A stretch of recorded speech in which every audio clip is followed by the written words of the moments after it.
The letters began arriving quietly. No dramatic announcement, no national address, just envelopes landing on kitchen tables across Britain, addressed mostly to older people who have spent decades trusting that the National Health Service, despite all its flaws, would at least remain predictable, and I think that's part of why the reaction has felt so emotional, because these weren't just administrative updates.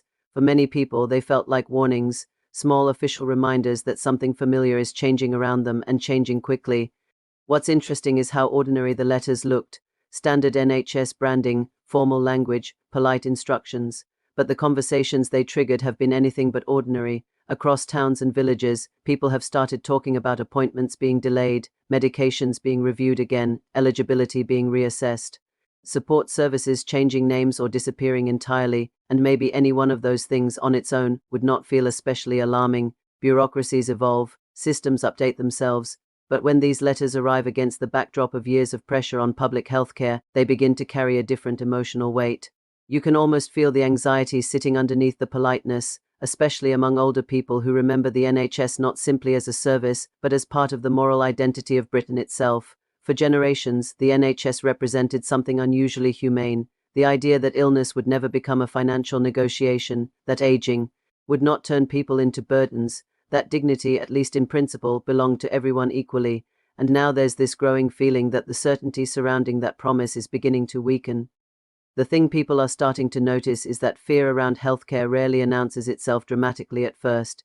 It arrives slowly, quietly, through uncertainty, through letters that seem routine but somehow linger in the mind long after they've been opened.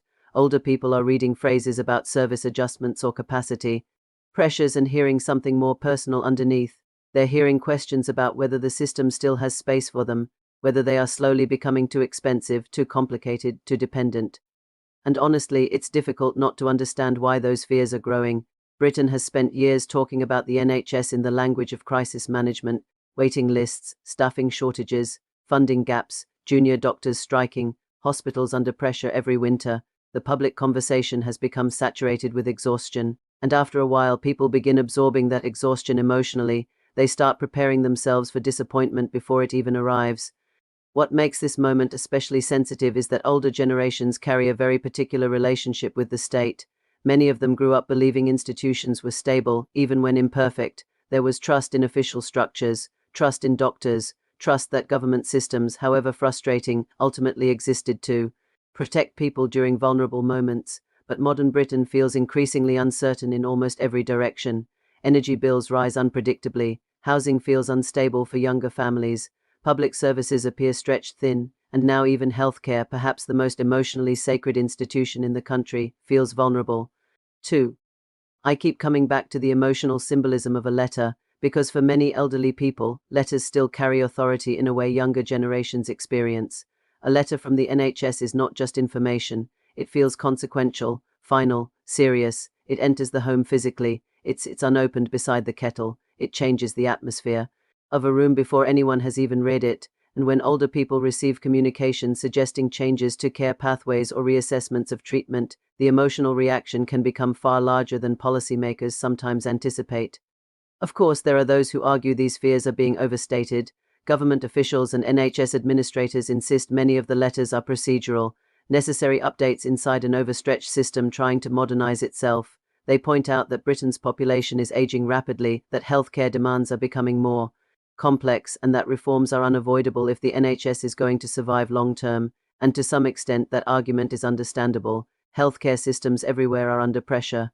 But the conversation seems to be shifting towards something deeper than logistics, because what many people are responding to is not simply policy, it's atmosphere, it's tone, it's the growing sense that public institutions increasingly speak the language of limitation rather than reassurance. Older people hear phrases like prioritization, frameworks and resource allocation, and sometimes interpret them emotionally as a warning that compassion itself is being rationed. And maybe that's the point. Maybe this reaction says less about one specific NHS letter and more about the psychological state of modern Britain. There is a noticeable fragility in public trust now. People no longer assume systems will naturally improve over time. In fact, many expect the opposite. They anticipate decline before recovery. They brace themselves for reduction rather than expansion. And when that mindset settles into a society, even ordinary administrative communication can begin to feel loaded with threat. It's strange, because Britain still speaks about the NHS with enormous affection.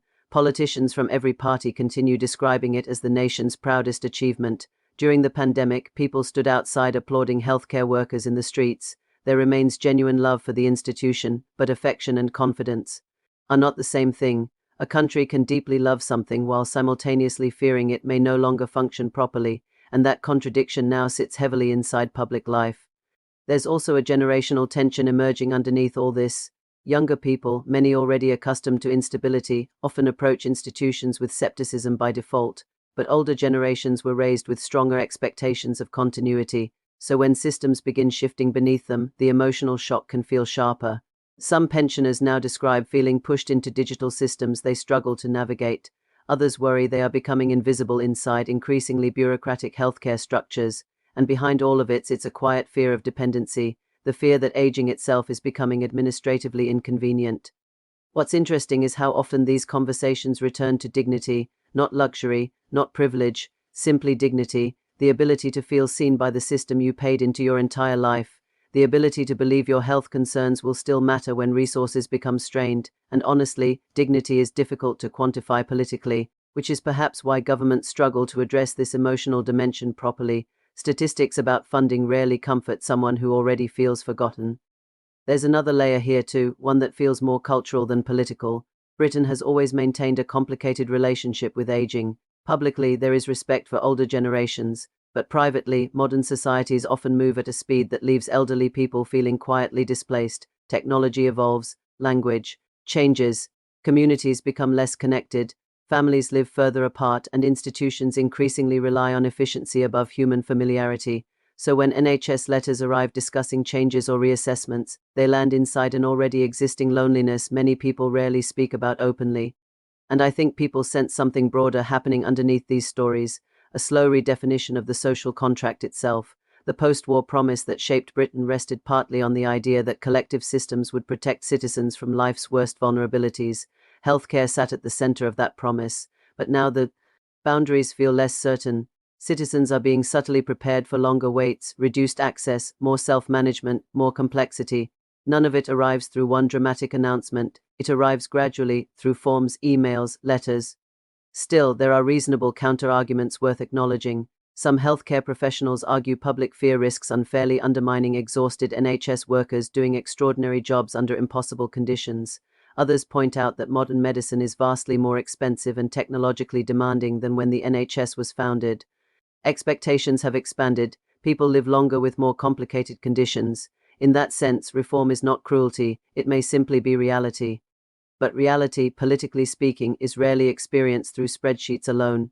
It's experienced emotionally, through waiting rooms, through cancelled appointments, through confusion, through letters arriving unexpectedly on rainy mornings, and maybe policymakers sometimes underestimate how psychologically important reassurance can be, especially for elderly citizens already feeling vulnerable in a rapidly changing society.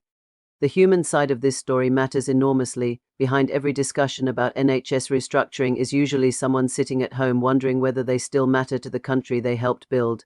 Someone rereading a paragraph because the wording feels cold. Someone calling relatives for help understanding new procedures. Someone feeling embarrassed for being worried at all, and that emotional texture often disappears entirely from official discussions. I keep thinking about how societies reveal themselves through the way they treat people during moments of dependency. Not when citizens are economically productive, not when they are young and healthy, but later, when they need patience, time, care. The anxiety surrounding these NHS letters seems to reflect a growing uncertainty about whether modern Britain still feels equipped for that responsibility. And perhaps the deeper concern is not simply about healthcare, it's about trust. Once public trust begins weakening, every institutional interaction becomes emotionally charged, every delay feels symbolic, every confusing sentence feels ominous, every letter becomes part of a much larger story people are telling themselves about national decline, social fragmentation, and the fear that stability itself is disappearing.